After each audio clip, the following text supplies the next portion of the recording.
అనసూయ గారు నా ఇన్సెక్యూరిటీ గురించి మాట్లాడారు.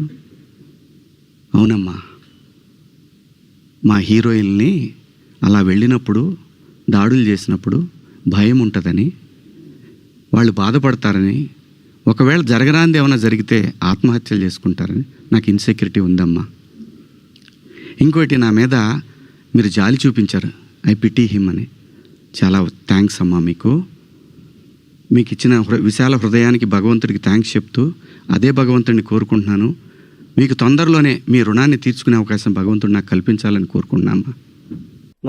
డ్రెస్సెస్ అనేది చాలా పర్సనల్, అదే ఇట్స్ ఫ్యాషన్. ఎవరికి ఏది నప్పితే అది వేసుకోవాలి. ఆయన దృష్టిలో ఆయన ఇన్సెక్యూరిటీ ఉన్నట్టుంది, ఆయన ఎలా కనిపిస్తాడు, అందుకే అలాంటి రెస్ట్రిక్షన్స్ అంతా ఉన్నట్టున్నాయి. ఎవరి ఇష్టం వాళ్ళది. ఇప్పుడు ఆయన చెప్పినంత మాత్రాన మనందరం వింటామా?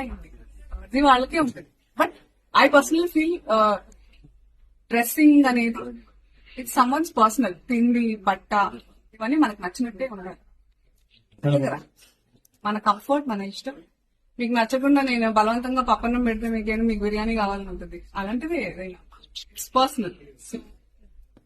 ఇట్స్ అన్ఫార్చునేట్ దట్ ఆయన ఐ ఫీల్స్ అంటే నేను సింపథైజ్ చేస్తున్నాను ఆయన్ని, దట్ ఆ మైండ్ సెట్ పాకింగ్.